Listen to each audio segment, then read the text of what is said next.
অবহেলিত শ্রমিকদের শ্রদ্ধা জানালো বরেন্দ্র ভবন পরিবার। শ্রম ও সৃষ্টির স্মারক সম্মানে জীবিত ও প্রয়াত কর্মীদের সম্মাননা পটাশপুরে। পূর্ব মেদিনীপুর জেলার পটাশপুর ২ নম্বর ব্লকের বড়কুমারদা গ্রামে এক আবেগঘন অনুষ্ঠানের সাক্ষী রইল প্রয়াত শিক্ষক বরেন্দ্রনাথ মহান্তির স্মৃতিতে তাঁরই বাড়িতে আয়োজিত হয় শ্রম ও সৃষ্টির স্মারক সম্মান। দীর্ঘদিন ধরে যারা এই পরিবারের নানান কাজে যুক্ত ছিলেন তাদের এদিন পুষ্পস্তবক, উত্তরীয় ও মানপত্র দিয়ে সম্মান জানালেন বরেন্দ্র ভবন পরিবারের সদস্যরা। সম্মান প্রাপকদের মধ্যে ছিলেন শ্রী সুধীর চন্দ্র সিংহ, শ্রী মহেশ্বর মণ্ডল, শ্রী বিপিন চন্দ্র সিংহ, শ্রী কার্তিক মাইতি, শ্রী তপন কুমার সাউ, শ্রী ভীমাপদ মাইতি, শ্রী সুবোধ চন্দ্র পাত্র, মারহুম শেখ হামদুল্লাহ, মারহুম শেখ কালু ও শ্রী কালীপদ পাত্র প্রমুখ।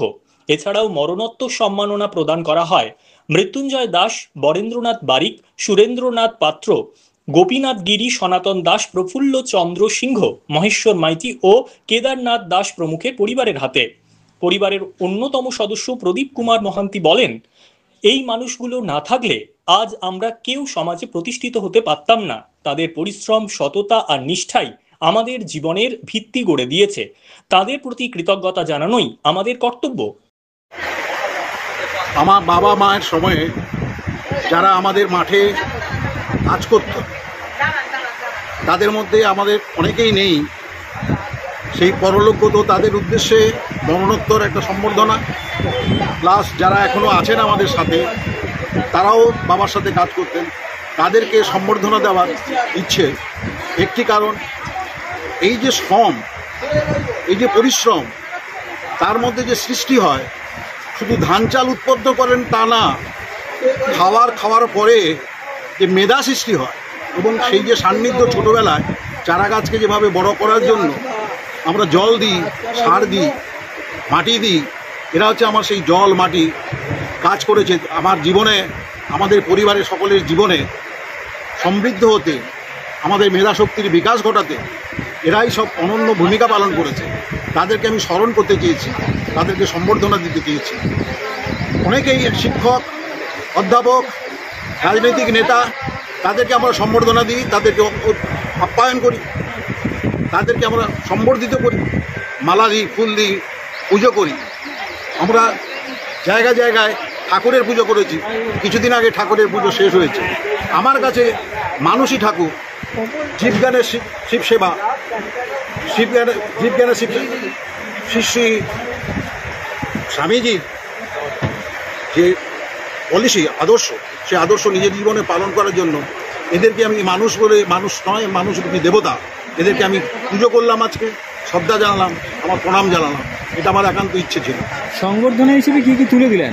সংবর্ধনা হিসাবে ওদেরকে পরিবেশ বান্ধব নারকেল গাছের চারা, তারপরে ওদেরকে ছাতা, ওদেরকে দেওয়া হলো একটা করে ব্যাগ, ওদের হাতে দেওয়া হলো, তুলে দিলাম আমরা সম্মানীয় মানপত্র, ওদের কাছে স্মারক স্তম্ভ, স্মারক স্মৃতি, আর দেওয়া হলো আমাদের খাওয়ার জন্য একটু মিষ্টির প্যাকেট, যেটা হলদিরামের তৈরি। আমার বলাটা ঠিক না এতে, কিন্তু কলকাতা থেকে নিয়ে এসে ওদেরকে দেওয়া হয়েছে, যেটা মনে থাকতে পারবে এই মিষ্টি। কতজনের হাতে তুলে দিলেন? আজকে 32 জন যারা মুখ্য অতিথি ছিল আজকে অনুষ্ঠানে, যাদেরকে সম্বর্ধিত করল, তাদের প্রত্যেকের হাতে তুলে দেওয়া হয়েছে। এবং যারা আমাদের বিশেষ অতিথি, যারা সমাজসেবায় যুক্ত, আমাকে বিভিন্নভাবে সমাজসেবায় যারা উদ্বুদ্ধ করেছে, আজকে এই অনুষ্ঠান করার জন্য যারা সহযোগিতা করেছে, তাদের হাতেও আমরা এই শ্রদ্ধাঞ্জলি তুলে দিয়েছি। বরেন্দ্রনাথ বাবুর স্মৃতির উদ্দেশ্যে কি আগামী দিনে আর বরেন্দ্রনাথ বাবুর স্মৃতির উদ্দেশ্যে অন্য রকমের পরিকল্পনা। আমি স্বভাবতই জন্ম থেকেই সবসময় ইনোভেটিভ, নিজস্ব ভাবনা ভাবতে শিখি, এবং আমার মনে হয় না এই ধরনের অনুষ্ঠান পশ্চিমবাংলা কেন সারা ভারতবর্ষে কেউ করেছে বা কারোর মধ্যে চিন্তাধারা এসেছে। আগামী দিনে আজকে 60 দশক, মানে 40 বছর আগে যারা কাজ করে গেছেন, 50 বছর আগে যারা কাজ করেছেন, তাদেরকে স্মরণ করে আমি তাদেরকে স্মরণ করছি, শ্রদ্ধা করছি। আগামী দিনে আমার পরিকল্পনা থাকবে, আমি এখনও কিছু বলবো না, আমার হয়তো অন্যভাবে কিছু আবার চিন্তা ভাবনা হবে। এই বরেন্দ্র ভবনে বরেন্দ্র স্মৃতির উদ্দেশ্যে তাদেরকে নিয়ে হয়তো অন্য কোনো আমি আবার ভাবনা চিন্তা। আপনার নাম? আমার নাম প্রদীপ কুমার মহান্তি, বরেন্দ্র মহান্তি কনিষ্ঠ সন্তান। আমি কর্মসূচিতে থাকি বিভিন্ন জায়গায়, আমি কিছুই না, আমি আপনাদের সেবক।